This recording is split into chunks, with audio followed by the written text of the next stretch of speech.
Forum, Asian Dialogue for Innovation and Progress. First, we would like to welcome the distinguished guests. Please rise and wave to us when your name is called. First, please welcome Her Excellency Tsai Ing-wen, President of the Republic of China, Taiwan.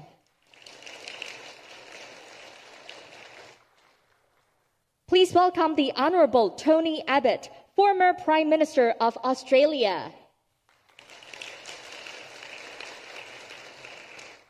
Please welcome Secretary General of the National Security Council, Mr. Wellington Koo. Please welcome Dr. Joseph Wu, Minister of Foreign Affairs. And please welcome Chairman of the Taiwan Asia Exchange Foundation, Dr. Xinhuang Michael Xiao. We would also like to welcome the members of the Diplomatic Corps as well as all of the distinguished guests for being here with us today. Now, we would like to play an introduction video. Please enjoy.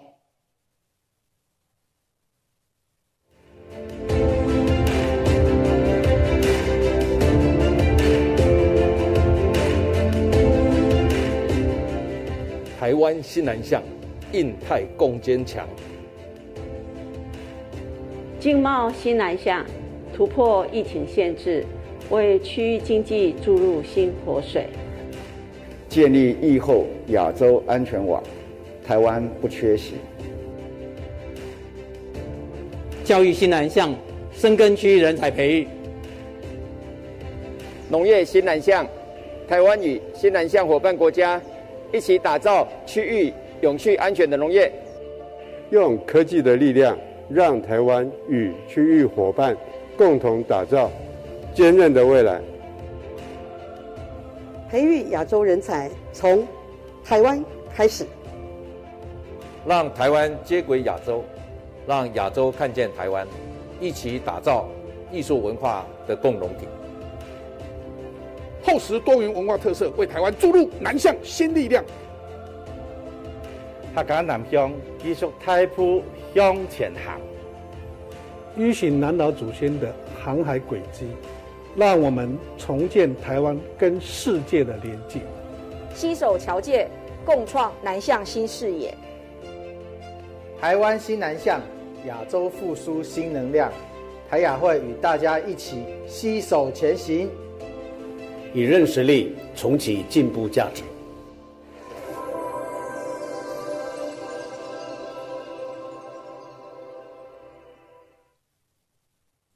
Thank you to the cabinet members for their strong support and encouragement. This year marks the 5th edition of the forum, which serves as a dynamic platform to promote dialogue and deepen the connections between Taiwan and Asia. The theme of this year, Resetting Priorities of Progress with Resilience, also highlights the importance of forging alliance in response to the pandemic. Representatives from the government, industry, and academia from home and abroad will shed light on the key issues of economic cooperation, public health, talent cultivation, and smart agriculture, among others.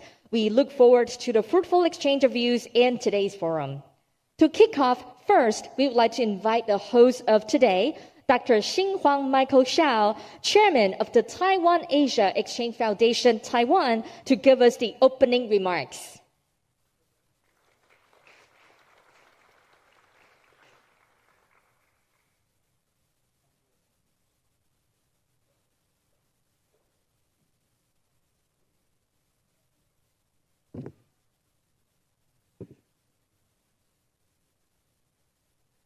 President Tsai, Secretary General Wu, Minister Wu, the Honorable Tony Abbott, the Honorable KG Furuya, distinguished guests and participants, ladies and gentlemen, good morning.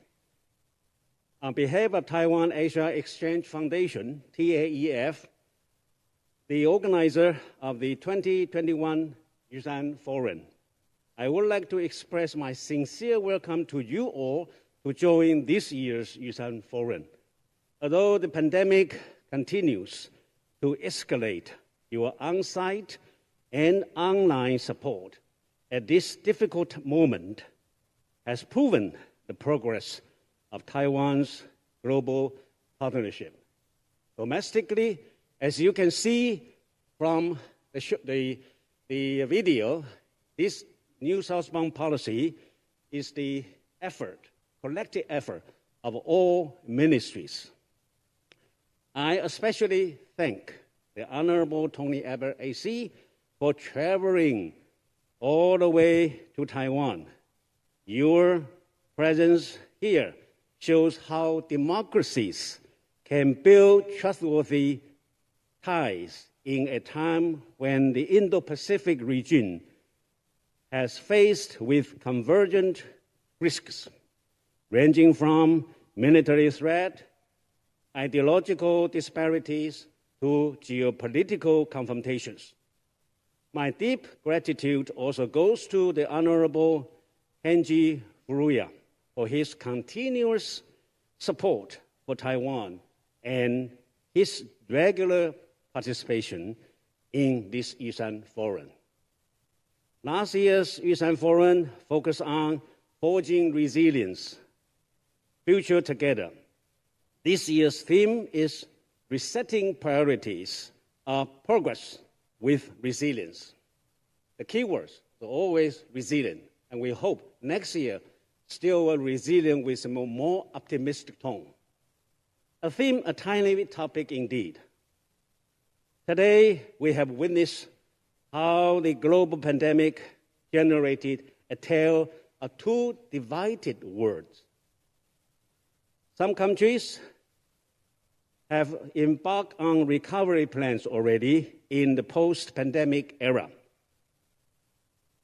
There are other countries, however, still standing at the crossroads of virus outbreaks, economic downturn, and deprivation of everyday life well-being.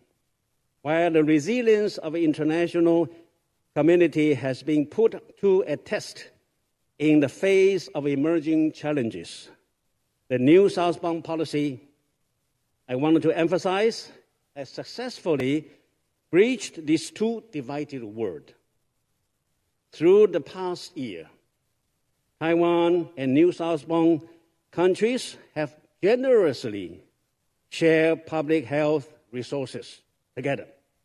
We have continued important projects of talent cultivation, economic development, and regional collaboration through our digital technologies.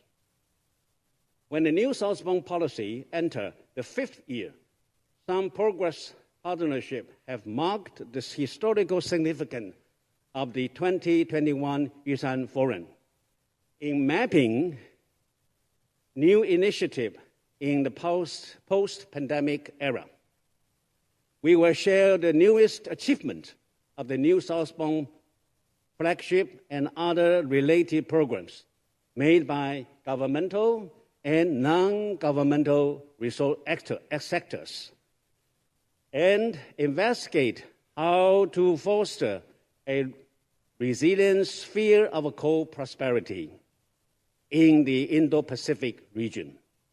I hope this year's Yusan Forum could deepen the existing result and achievement and formulate the key foundations for the next phase of new southbound policy.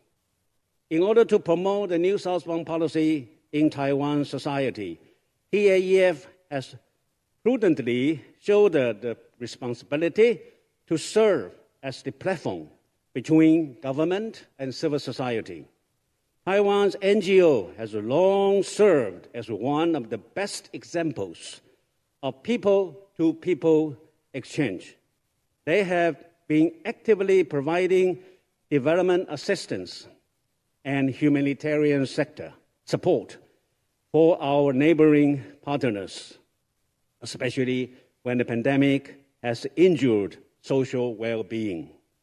In TAEF's recent report, From Taiwan to Asia, Taiwan's NGO's international assistance under COVID-19 crisis, we have surveyed 30 important Taiwanese NGOs and found out they have invested around $5.4 million in COVID-19 assistance through various educational, health, and livelihood projects in Southeast and South Asian countries in 2020 alone, benefiting over 8 million individuals and their families.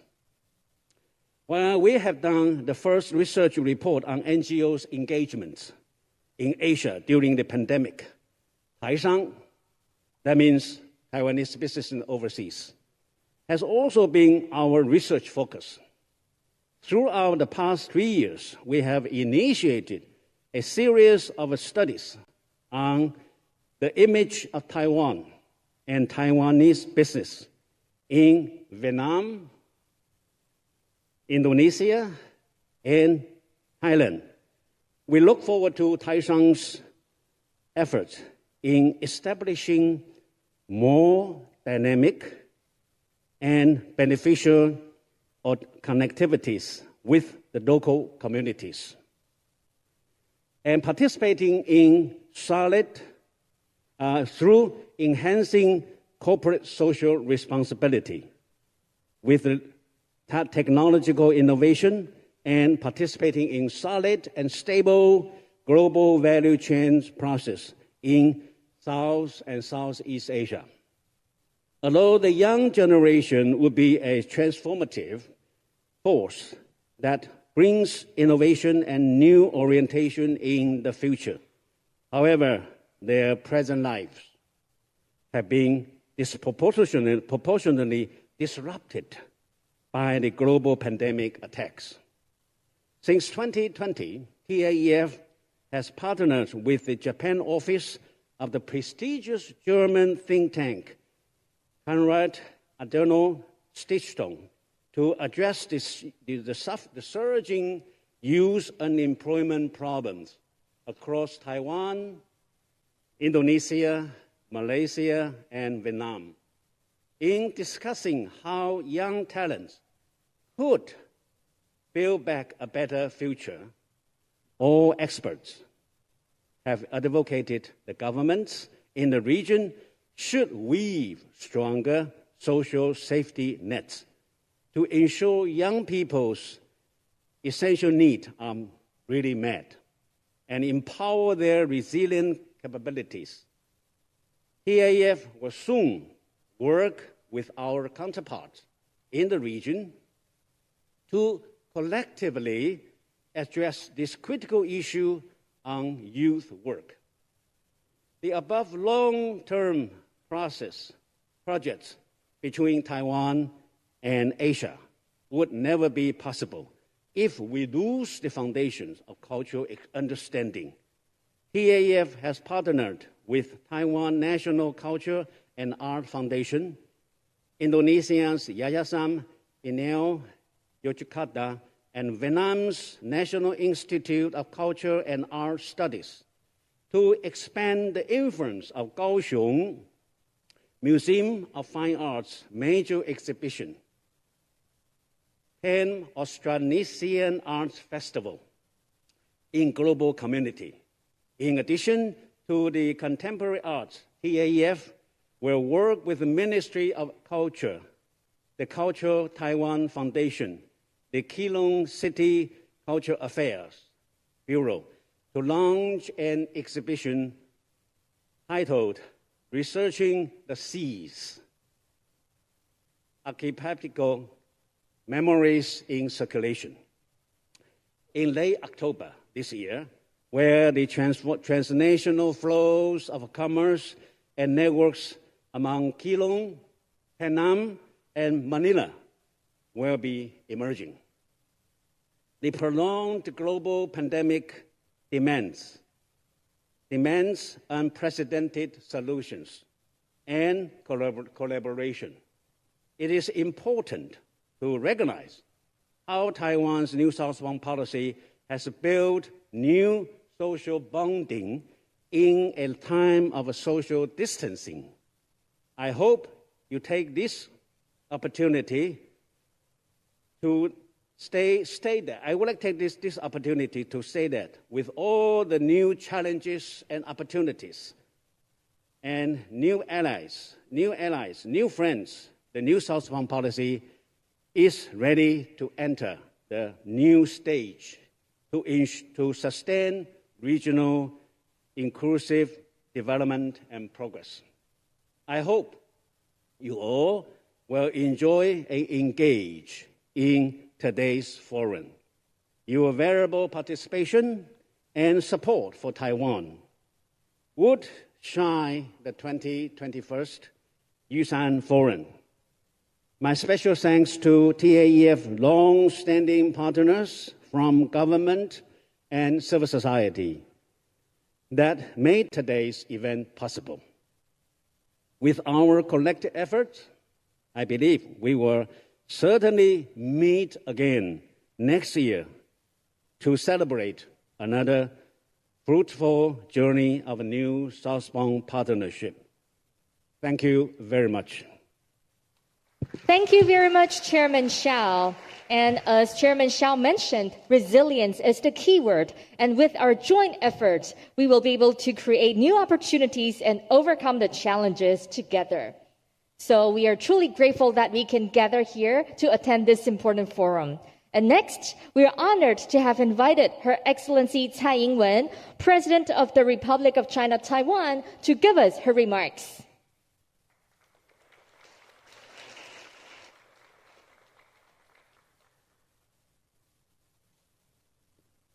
Dr. Xinhua Michael Hsiao, Chairman of the Taiwan-Asia Exchange Foundation, the Honorable Tony Abbott, former Prime Minister of Australia, Mr. Keiji Furuya, Chair of the Japanese All-Party Parliamentary Group for Taiwan, Dr. Alan Yang, Executive Director of Taiwan-Asia Exchange Foundation, Joseph Wu, our Foreign Minister, and ladies and gentlemen, good morning.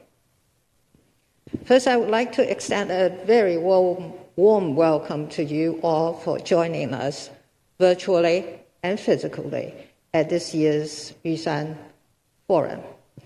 I especially want to thank and welcome Mr. Tony Abbott, Australia's former Prime Minister, for coming all the way from Australia to join us this year. As countries around the world are still fighting the COVID-19 pandemic, we appreciate your effort to come to Taiwan to share your views on the recent global development in person. Under the current ever-changing international environment, you and your country's consistent effort to defend democracy, its values, and rules-based international order while resisting coercion from authoritarian countries is truly courageous and amicable. I know many international leaders are joining us virtually today due to restrictions on international travel. Your participation today signifies your staunch belief in democratic values such as freedom, the rule of law, human rights, and free trade, as well as friendships and support for Taiwan. I want to take this opportunity to invite you all to Taiwan after the pandemic recedes. Even though our efforts to combat the pandemic remains, there are issues important to the region and the world, which requires our attention and joint efforts. Issues such as how to promote cooperation in new reality we are facing, and how should we reset the priorities and reinforce resilience.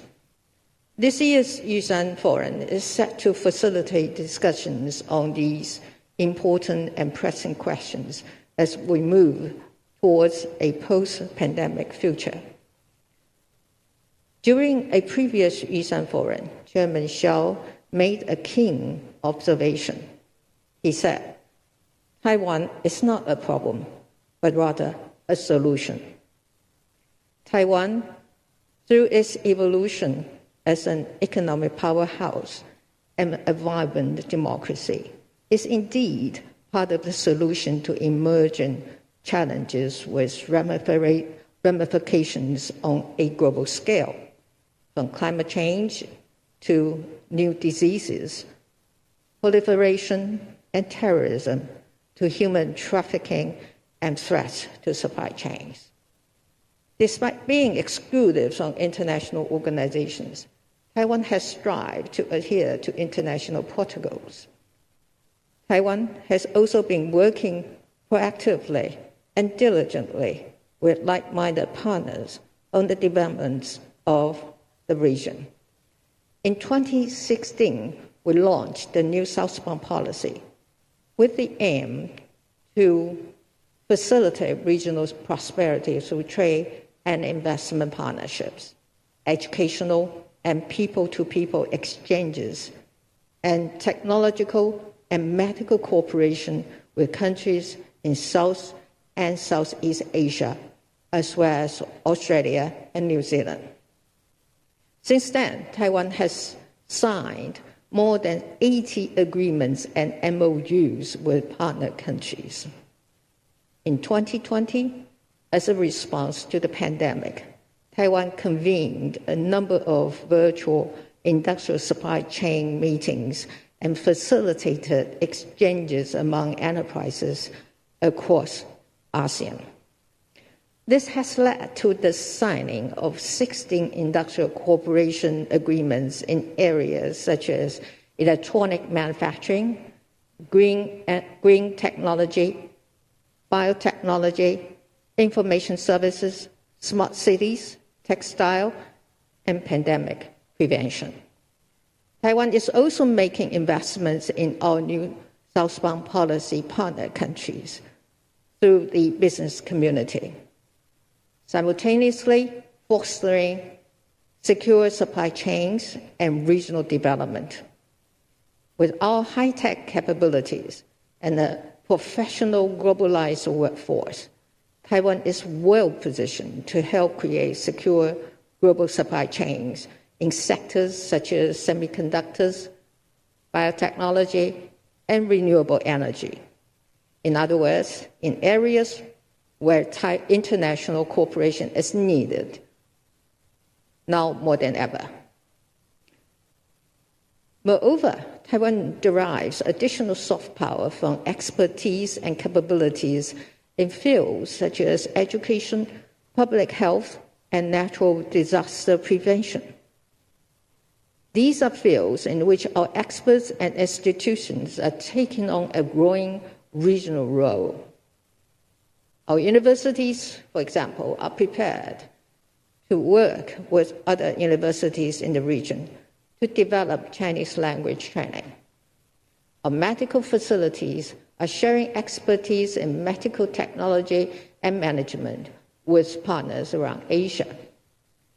Economically, despite the flare-up of the infection in the spring, Taiwan's overall economic growth reached 8.34% in the first half of 2021.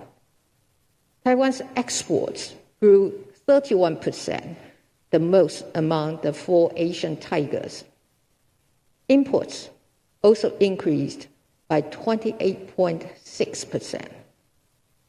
Moreover, Taiwanese investment in the new southbound policy countries over the first half of this year increased by 58.87% year on year. Reciprocally, there was an increase in new southbound policy countries' investment to Taiwan by 57.5%. Taiwan's investment in ASEAN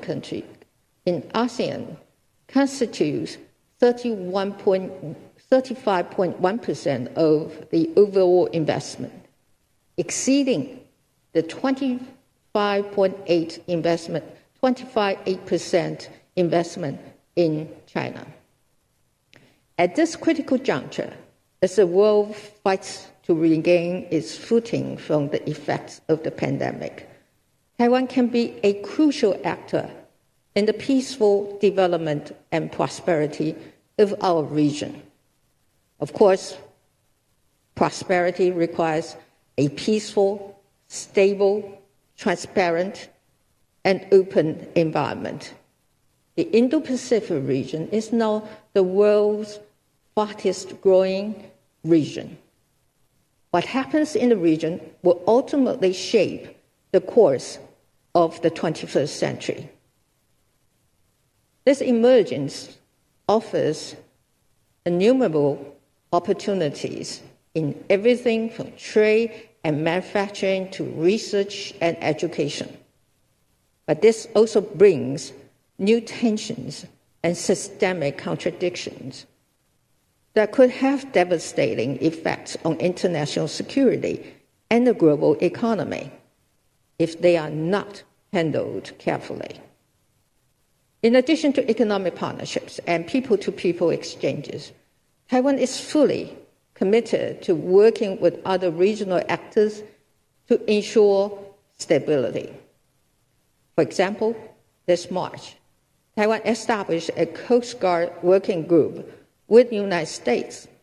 This working group will improve communication and information sharing between the U.S. and the Taiwan Coast Guards.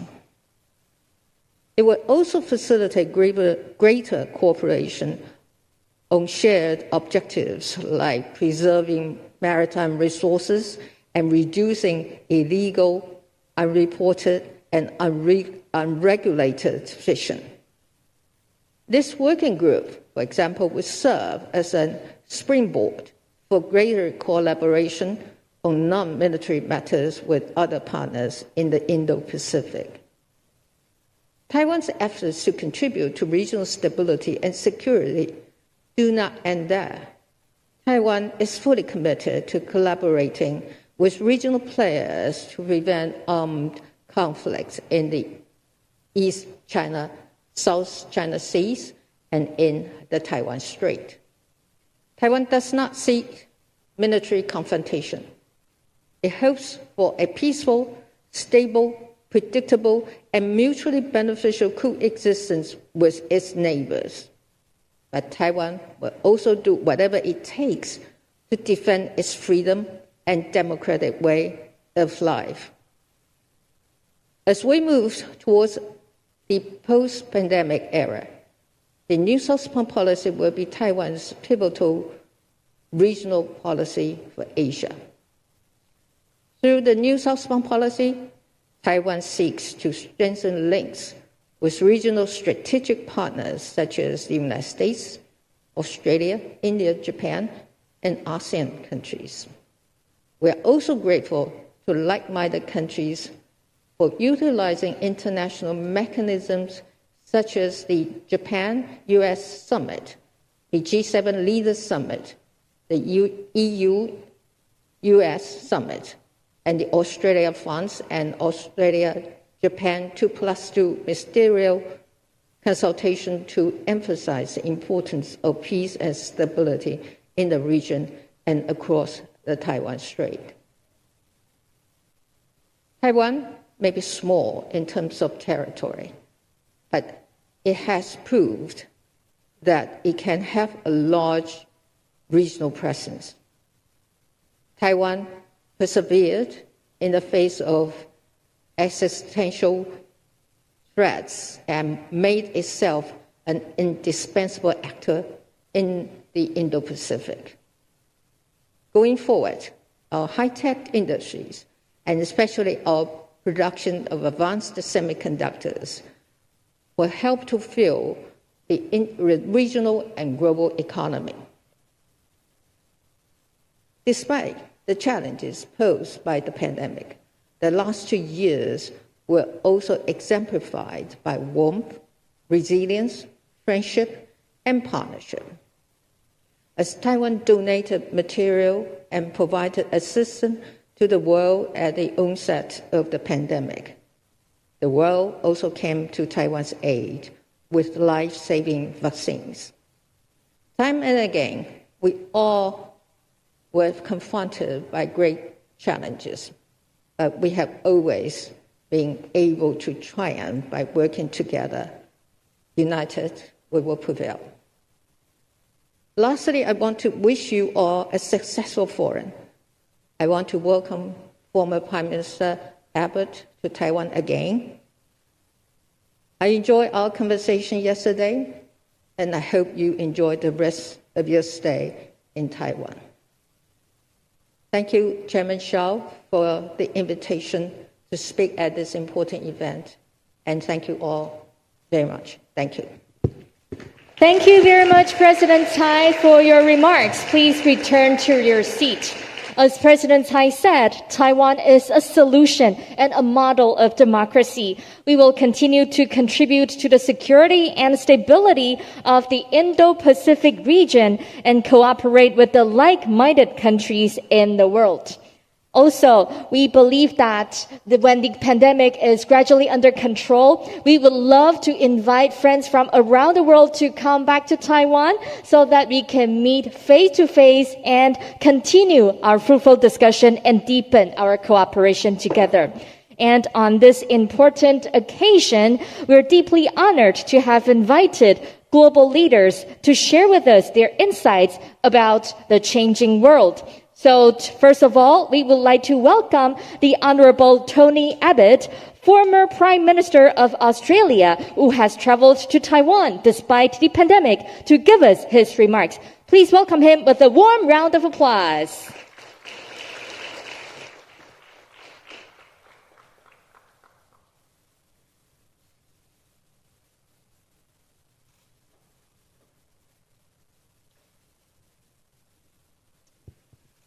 Madam President, Foreign Minister Wu, ladies and gentlemen, distinguished guests.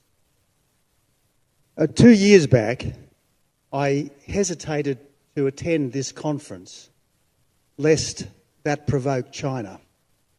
But since then, as you know, Beijing has torn up the One Country, Two Systems Treaty on Hong Kong.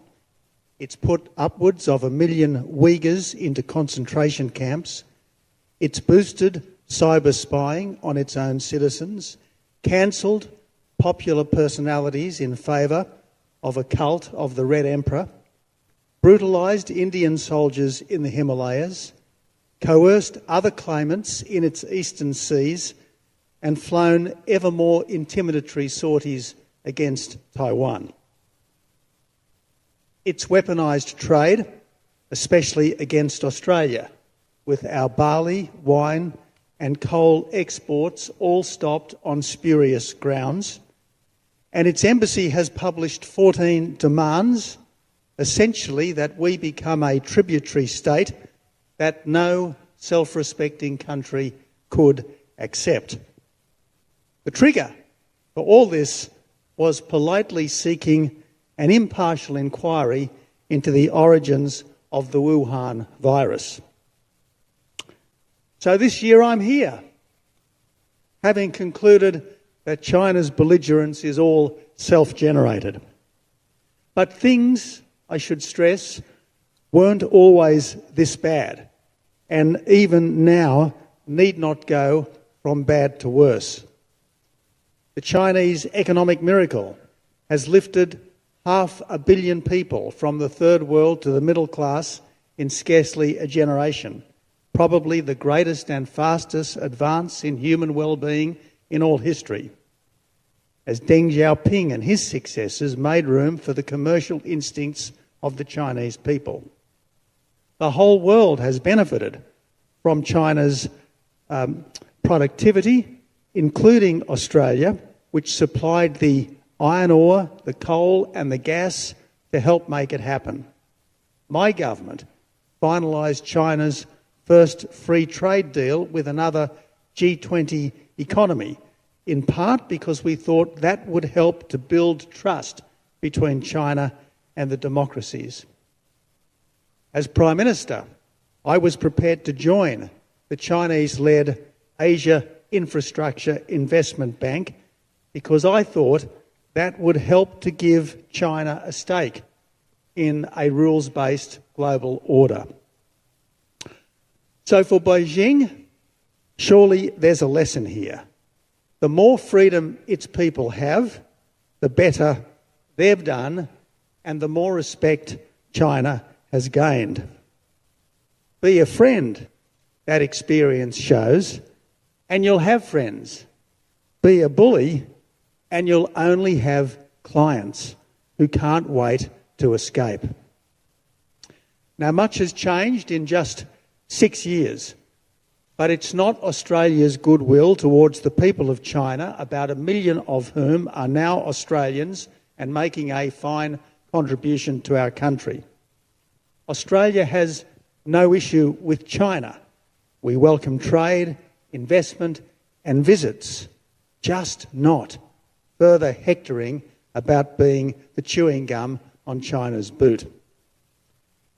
Now, a fortnight back, Professor Victor Gao, a senior Beijing foreign policy analyst and former translator for Chairman Deng, directly threatened Australians.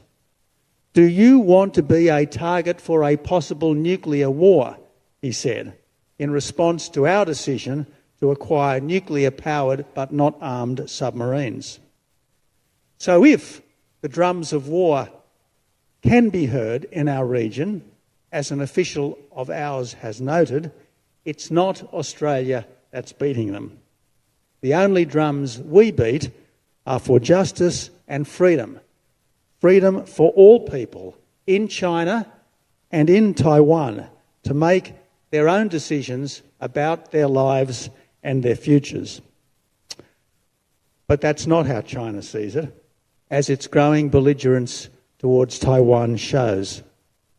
Sensing that its relative power might have peaked, with its population ageing, its economy slowing and its finances creaking, it is quite possible that Beijing could lash out disastrously quite soon. Our challenge is to try to ensure that the unthinkable remains unlikely and that the possible does not become the probable. That's why Taiwan's friends are so important now, to stress that Taiwan's future should be decided by its own people and to let Beijing know that any attempt at coercion would have incalculable consequences. As we know, this is not the world's only flashpoint. There's Israel, never not under existential threat, and the Ukraine, menaced by the new Tsar.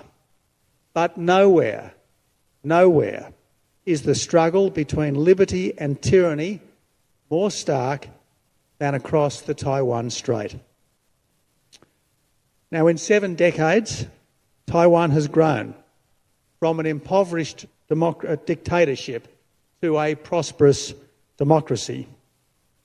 For a long time in Taiwan, as in China, there was thought to be a trade-off between liberty and prosperity, with people having to sacrifice their freedom for their wealth. For a long time, it was assumed that no dictatorship could evolve without mayhem. Yet Taiwan proves that authoritarian governments can liberalise, and they can do so without sacrificing prosperity or unleashing anarchy. Economic growth here since 1990 has averaged 5%, and you Taiwanese are now the 15th richest people in the world in purchasing power terms. Let me say, this is simply a stellar performance. Prosperity plus freedom, a model that the whole world should admire, not isolate. It is to the vast credit of successive Taiwanese leaders that power was steadily dispersed in a peaceful, orderly way, and to the credit of the Taiwanese people that they've used their freedoms responsibly to build an even richer and stronger island. As things stand, how could Taiwanese people ever want to exchange their current lives for an alternative that's poorer and less free? Why would they want to get caught up in the old arguments about who is the real China especially as China, meanwhile, has taken a wrong turn. Maybe the Deng era market freedom was a short-term device to strengthen the country, a tactic like hide and bide. But China's leaders should have thought more deeply about this, because dropping the ruse has just united others against them. It's Beijing that's created the Quadrilateral Security Partnership, linking the United States, Japan, India and Australia, because it's been so unreasonable. And the more aggressive it becomes, the more opponents it will find. At our recent ministerial summit, both Australia and the United States stated their intent to strengthen ties with Taiwan, which we both declared is a leading democracy and a critical partner for both countries. The State Department has just affirmed that the US commitment to Taiwan is rock solid. I don't believe America could stand by and watch China swallowed up. I don't believe Australia should be indifferent to the fate of a fellow democracy of almost 25 million people. The US Secretary of State put it well earlier when he said of China that America would be competitive when it should be, collaborative when it can be, and adversarial when it must be. But provided it's real, collaboration is still possible and trust could yet be rebuilt. But Taiwan will be the test.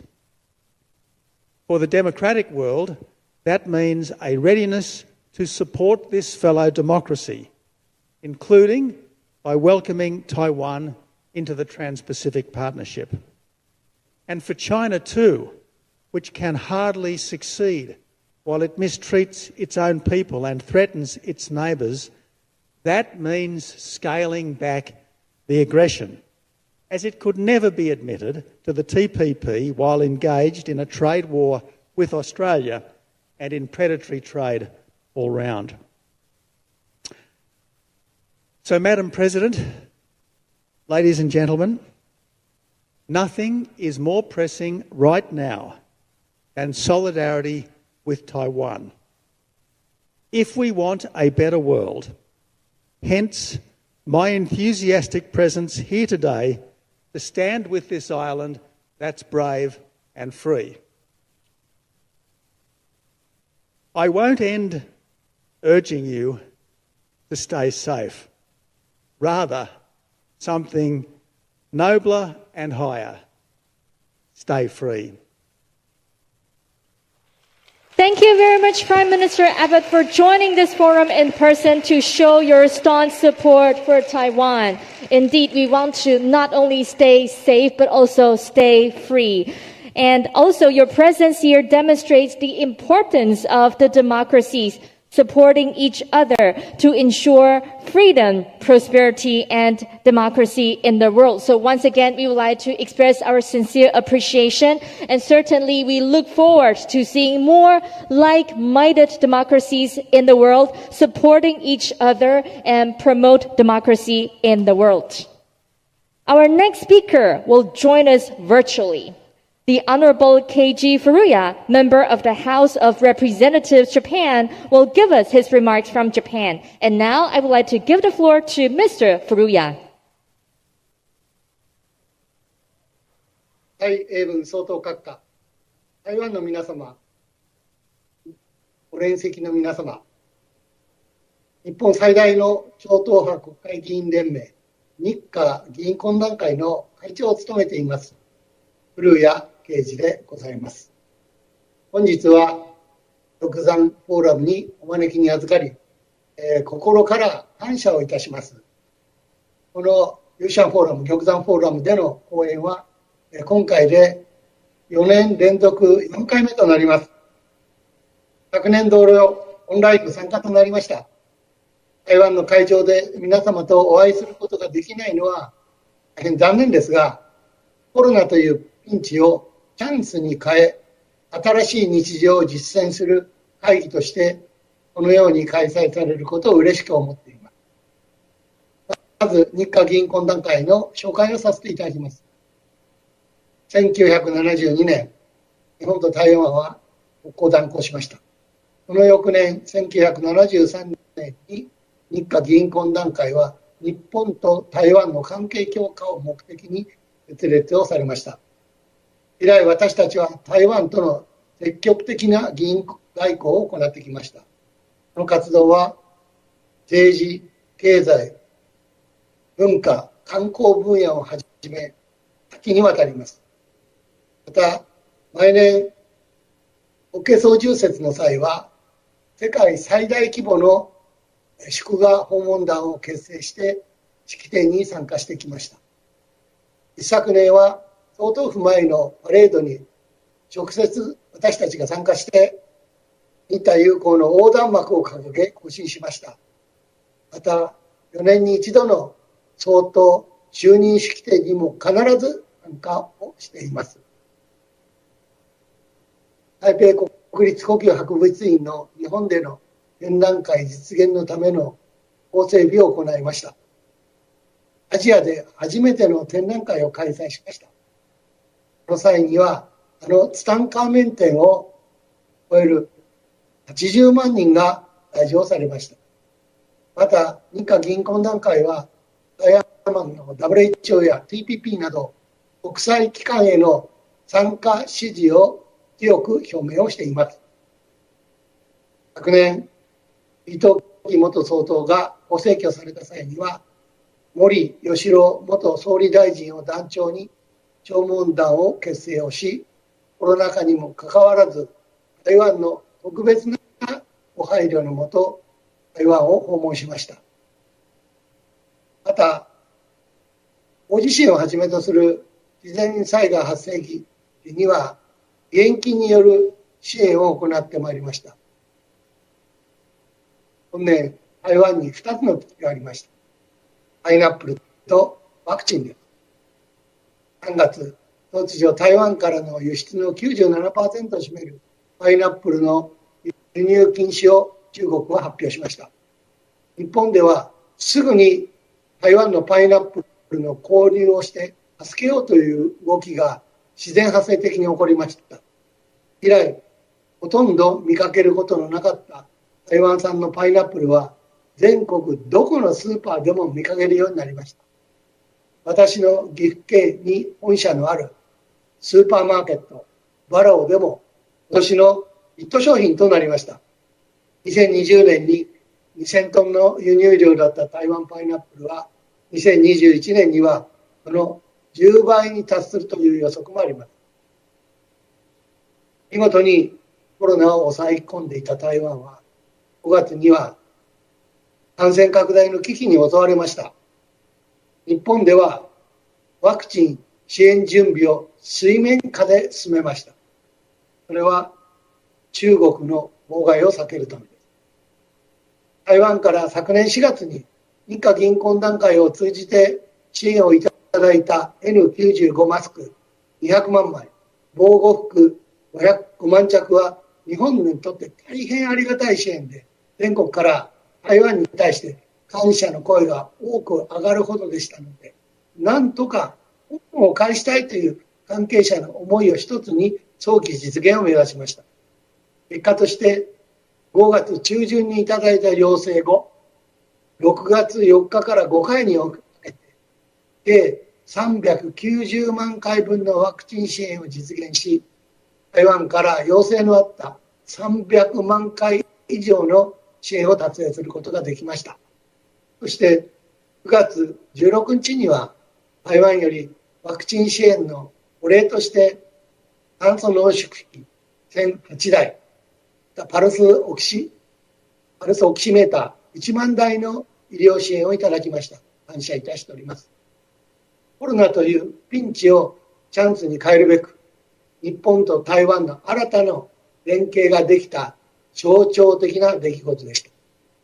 いずれも中国による圧力が共通するものです。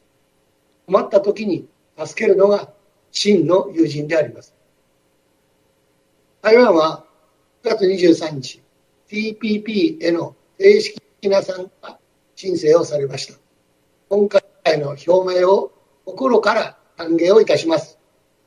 日華議員懇談会は毎年の活動基本方針で自由、民主主義、基本的人権、法の支配といった基本的価値観を共有する重要なパートナーである台湾の TPP 参加支持を表明しています。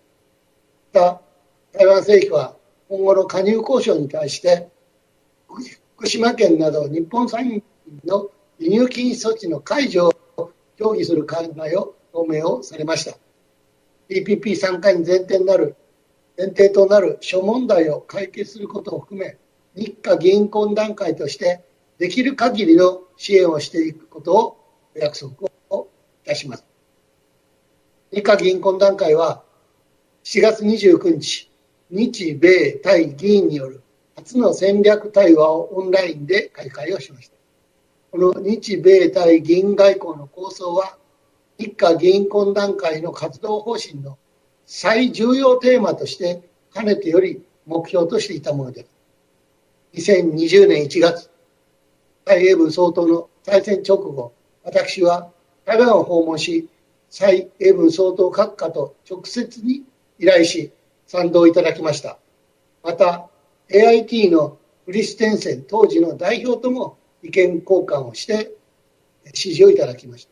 当初、昨年5月20日の総統就任式典に合わせて開会を目指していましたが、コロナにより開催延期となり、7月29日に実現を果たしました。台湾からユウ立法委員長をはじめ、超党派立法委員、米国からハガティ上院議員をはじめ、上下両院議員、日本からは安倍前総理をはじめ、超党派国会議員が参加し、歴史的フォーラムを開会をいたしました。この実現をしました。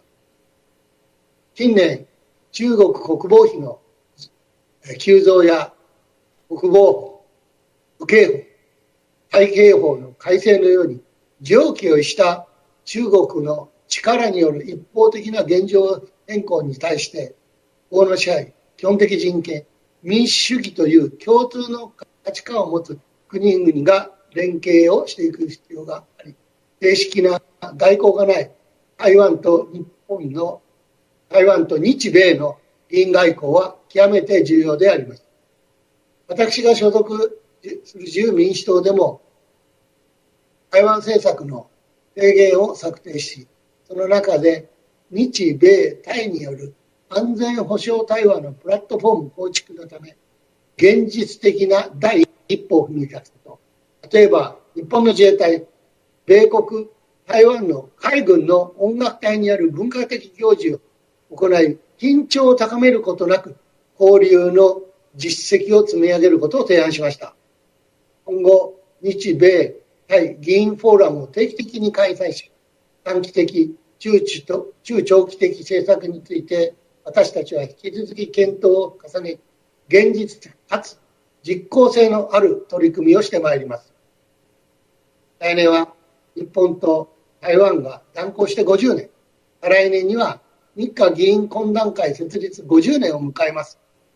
私たちは半世紀にわたりこれまで構築してきた日本と台湾の絆をより強固にして、この信頼という力を生かし、次の50年につながる取り組みを行ってまいります。ありがとうございました。シェイシェイ。Thank you, Mr. Furuya, for your remarks and your lasting support. Due to the pandemic, former Japanese Prime Minister Shinzo Abe cannot be with us today. However, he has prepared a special message for the Yushan Forum. Quote, both Taiwan and Japan embrace the universal values of freedom, democracy, human rights, and the rule of law, and Taiwan is an important partner and friend to Japan. Facing the threat from COVID-19, our two countries have helped and supported each other. Taiwan also strongly supports a free and open Indo-Pacific strategy. Taiwan has outstanding digital technology and innovation and is capable of making significant contributions to the international community. The Yushan Forum is an important platform to deepen the understanding among countries and expand the scope of consensus, thereby becoming a strong source of momentum. May the forum be a great success and all of the distinguished guests enjoy good health and prosperity. Unquote. We would like to thank Prime Minister Abe for his support and friendship. Thank you very much. And here we are truly grateful that President Tsai has attended the Yushan Forum despite her busy schedule. So please give her a warm round of applause. And now we will send off President Tsai. Thank you for your participation. 我们谢谢蔡总统。